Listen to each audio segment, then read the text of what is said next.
Mass Effect Legendary Edition on Steam Deck. So on the game info is marked as playable, and why is marked as playable? There's a launcher that requires a touchscreen. Some text requires manually invoking the on-screen keyboard, but the rest is completely fine.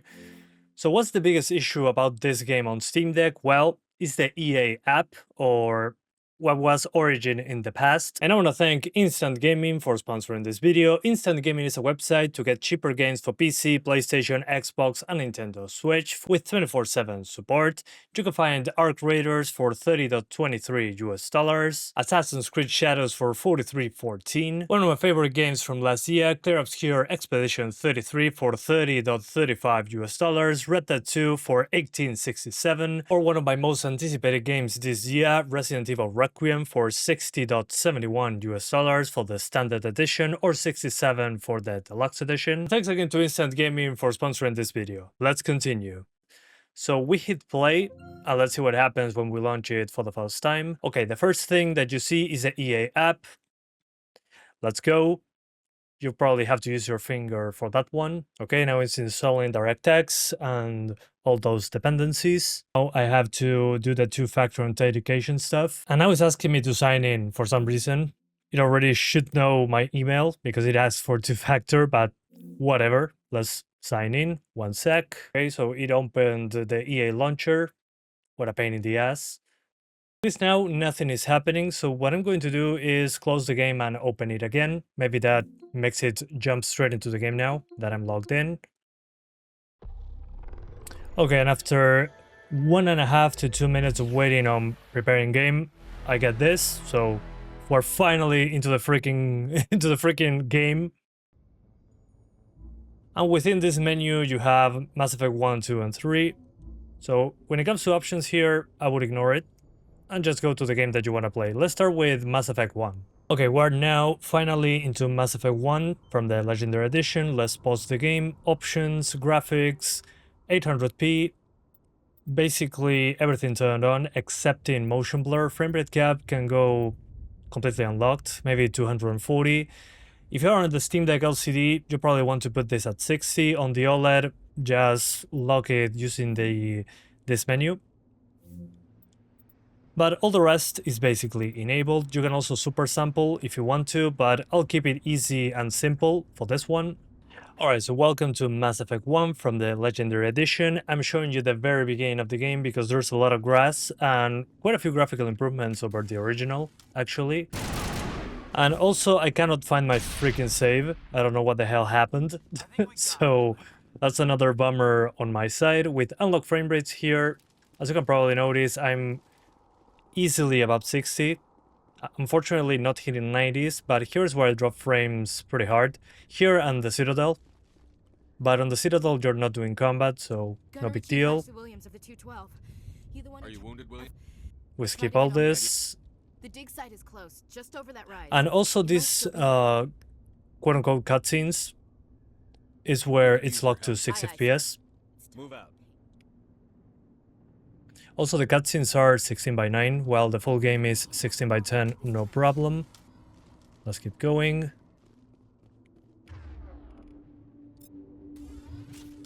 But I finish all the trilogy on my Steam Deck using, well, the same method they always been using, the EA app, then go through one launcher, which is the EA app, then the launcher that tells you, hey, which Mass Effect you want to play, 1, 2, or 3, and then right into the game. But personally, when I was 100% laser focused on this franchise, I basically locked my Steam Deck with the power button. It went to sleep, and then I basically came back where I was. That's how I avoided the internet. But when you're closing the game, to launch the game you need an internet connection. So you can cut the internet whenever you want, except when launching the game. So launch the game, play it, and then basically lock the Steam Deck when you're not playing it. This game is perfect for that sort of thing, but at the same time I think it's a freaking pain in the ass. I mean, they don't need us to be connected to the internet 100%. I mean, come on, what's the problem on letting us just open the freaking game we paid for and launch it without an internet connection? Just, I don't know. For DRM purposes maybe, just connect once the first time we install the game. That would be fantastic. I don't think it's very difficult to do. It certainly have been done for the Tony Hawk Pro Skater games on Steam Deck, and we're talking about Activision there. Here it's EA, so I have even less faith on them.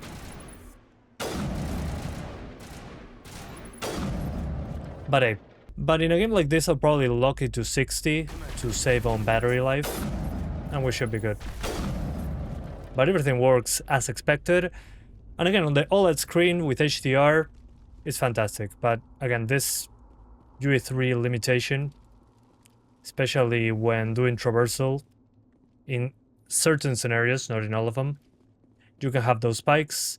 But in those spikes, you can see that a few of the CPU threads, 1 or 2, are the ones that are suffering. So that's a limitation of, well, the game using 1 or 2 cores at 100%. Also, if you're on the OLED like me, you can go into calibration and enable HDR, which you can control the contrast and the brightness. It's actually pretty freaking bright, especially with the default settings. But hey, HDR is there if you want to use it on the OLED. It looks fantastic. Okay, let's see this part. Drop frames with unlocked frame rates, pretty hard. Yeah, I can see the single core at 100%. Yeah, but the consistency is so much better. Yeah, no way I'm playing this with unlocked frame rates, at least not on Steam Deck. Maybe if you have a PC with a strong CPU, it's a good idea. But the worst it's been is in the low 50s for a few secs. And again, this part has quite a lot of grass, to say it in some way, and it's been the one that ran the worst in comparison to the original. This part looks so much different with the updated graphics. It's crazy good. And again, moving ahead, it's still locked 60s, completely fine. You will see that the battery life number will go up and down. At the beginning it was like 3.5 to 4 hours, now it says 2.5 hours. This part is more CPU intensive, so that's when it suffers the most. But then you're running around on the Citadel, inside the Normandy, and that's, again, it will increase the number maybe to 4 hours. It really depends on what you're doing in the game. But intensive moments like this is when it might drop there. Yeah, it went back to 3 hours. So my estimate when playing the game would be 3.5 to 4 hours, give or take. At least on the OLED Steam Deck. On the LCD, it will be a little bit less, maybe 2 hours. But it runs fantastically well, especially with the 60 FPS lock. And with HDR, it really pops, and it's very bright. Mass Effect 2, basically the same settings, 800p, unlock frame rates for the beginning of this part. And what to say, in this part, I'm in Omega. I'm a little bit more ahead on this one, but we have similar issues to what I was talking about in Mass Effect 1, that's stuttering when moving the camera quickly.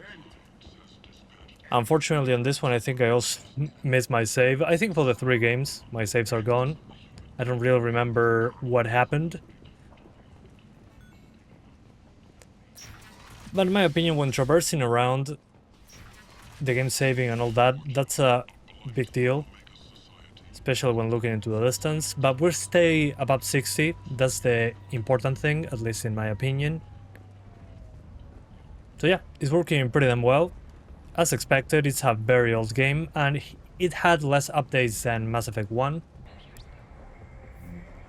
And what to say, in this part, I'm in Omega. I'm a little bit more ahead on this one, but we have similar issues to what I was talking about in Mass Effect 1, that's stuttering when moving the camera quickly. Unfortunately on this one I think I also missed my save. I think for the 3 games my saves are gone. I don't really remember what happened. But in my opinion, when traversing around, the game saving and all that, that's a big deal.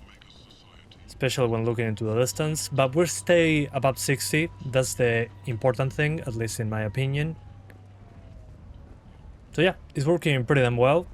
As expected, it's a very old game, and it had less updates than Mass Effect 1. So yeah, I don't remember the amount of times I went through this door in this freaking game. So let's skip ahead to the mission. It's completely fine with the 60 FPS cap, obviously. And with the HDR, it really, again, the colors really pop. GG. What else? Well, battery life. At 85% battery on combat is saying 3 hours. It really does depend on what you're doing. If you're just running around the Citadel or Omega, it's going to be higher, maybe closer to 4 hours when it comes to the number that'll show up in the small text. But it's using less than 15 watts doing all this. But it's so great to be playing this on the go, and you can play it anywhere. I just wish I didn't need an internet connection to launch the game. Once it's launched, you don't need internet, but that login phase, they can freaking get rid of it. Come on, man. Come on, EA. At least pretend that you care. Yeah, I would highly recommend this one and Mass Effect 1, especially if you locked it to 60. It's pretty solid. It's not 100,000% perfect when traversing, as I said, due to the single-core CPU thing that gets maxed out. But it feels pretty damn solid. And on the smaller screen, with the OLED panel, man. And finally, Mass Effect 3, one of my, I would say, when it comes to gameplay, my favorite one, but it has a lot of epic moments. You know about the ending, I'm not going to discuss that, but this one actually retained my saves, which is awesome. 800p, basically same settings as before. We start with unlock frame rates. And if you look at my saves, yeah, I do have my saves everywhere. I have, yeah, these are from 2023, so 3 years ago. This is probably when I played it on Steam Deck and finished it. There's a lot of 2 AM saves, which is fantastic. It's awesome to see this. So I'm in the Citadel. Since I have all the saves intact on Mass Effect 3, I can actually show you my main issue with Mass Effect 3 is the Citadel. In this specific part, you can have stutters like those because the CPU gets to 100%. This happens on an SSD or a microSD card, so it's not an SSD versus microSD issue. But you'll see drops here, specifically into the 50s when moving through this very specific place, looking at this very specific angle. I know, who cares? But it's like how I like showing you the worst case scenario, because that's the worst it can get. So it will be less noticeable if you're logged to 6 FPS. Perfect. So for performance on combat, I like using this specific section in Mass Effect 3, that there is a good amount of enemies. There's also a big robot that attacks us. I haven't played Mass Effect 3 in a while. But again, with unlocked frame rates, this section is into the 100 FPS range, no problems whatsoever. I think they did a better job on this one when it comes to performance while on combat than Mass Effect 2 and 1. I haven't played this in a freaking long time. Jesus Christ. I think you can notice. But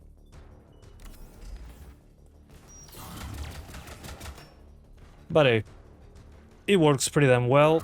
I finished, as I said, the entire trilogy on the Steam Deck a few years ago. Yeah, I think 3 years ago it was. And I got freaking addicted to this stuff. So I highly recommend this franchise if you haven't played it yet. If you're new, you'll find Mass Effect 1 to feel clunky to play, Mass Effect 2 much better, and the gameplay in Mass Effect 3 beats all of them, at least in my opinion. Let's get into the smaller screen, see what it looks like, what's battery life. So yeah, let's get over there. Alright, once again, Mass Effect 3, extras, options, calibration, and if you have the OLED Steam Deck, put this on automatic, this at 900, and this probably at 1 or 0. Really personal preference. And if you have the LCD, that option won't show up, but the game still looks great. Alright, here we go, handheld, 3.5 hours of battery according to the Steam overlay. We're locked to 60 to avoid those stutters, and again, with unlocked frame rates you get less battery life because you're using more resources. So this is not a problem whatsoever. It really does help a lot when it comes to consistency and keeping the game alive as much as possible. So yeah, this is fantastic. Response times are wonderful. HDR really does make the game very bright, especially when looking at, yeah, the sun. I don't think that's the sun actually. I don't know what it is. We're not on Earth in this part. But yeah, basically 3 to 4 hours of battery depending on what's going on. Okay, we're back in the Citadel. This was, again, the part that dropped into the 50s for me across the board. With the 6 FPS cap, it should be less obvious. Let's see. Yeah, definitely way less obvious. Let's spin the camera fast. Yeah, we're good. It's completely fine. So again, my advice would be a 6 FPS cap. Whoa, that was a big stutter. Holy hell. The 6 FPS cap, I think, is a requirement in all 3 games on the franchise. You can get, obviously, way higher frame rates, but we're CPU limited at very often when looking into a distance, because one core is maxed out, and that really brings down the GPU usage. So we drop frames, which is a shame, but in older games, it's pretty common, because technology back then was focused in single-core performance. Then we got more cores years after, but it took forever for them to catch up.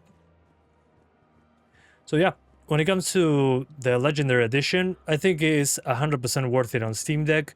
My only gripe with this is that you need an internet connection to launch the game. I mean, come on, EA, it's 2026. Yeah, it's been a week since 2026 started. There's no reason not to have an offline mode, that you launch the game for the first time maybe to activate it, and then keep playing the game offline whenever you want.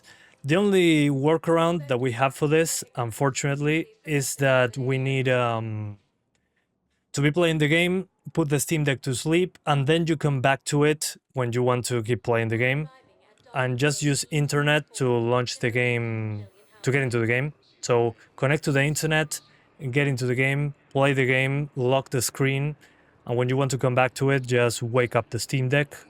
So as long as you have internet while launching the game, you should be fine. But then when the game is playing, like I'm showing you right now, there's no need for internet. You can just put airplane mode without internet, and the game will continue playing. So for example, I don't know, you're traveling, you're about to board a plane, okay, hop into the Wi-Fi, get inside the game you want to play, put the Steam Deck to sleep, and then pick it back up on the plane. Yeah, and this part, especially, as you can see with many NPCs and geometry into the distance, is really hard on the game, on the engine. We're barely using the GPU here and the CPU. But in one of the few areas you're not in combat here, so they could push the amount of NPCs. But again, that's the main problem, the internet connection while launching the game. Otherwise, it's fantastic. You can also install mods. I left a guide in the description on how to install maybe FOB mods, texture mods, or whatever you want to put on Mass Effect. It works. I did it 3 years ago on the Steam Deck LCD. I played the entire trilogy on Steam Deck from beginning to end on the LCD, and it's been fantastic. There's been a lot of fixes for this, people that found a way to do a workaround for the EA app not to bother you when launching the game without internet. But that's been updated so much that it broke all those workarounds. Sometimes it works, sometimes it doesn't, so I basically gave up. I wanted to do a video teaching you how to do that, how to play completely offline after launching the game once for the first install. But it's been hit or miss, unfortunately. I don't know what EA is doing, but it should be a freaking simple update, come on. The other disadvantage is that the game is 100 gigs. So if you go to storage, here I'm on a MicroSD, it's 110 gigs installed with the 3 games in there. You can delete Mass Effect 2 and 3 maybe if you're only playing Mass Effect 1, but it takes a lot of space. That's another thing to keep in mind. On the MicroSD, it's been fine. The stutters that I showed you on this one were basically also present with an SSD, so that's not a storage problem. So yeah, I hope you guys enjoyed this video as much as I did revisiting one of my favorite franchises on Steam Deck. And I'll see ya next time. Bye guys, thanks for watching.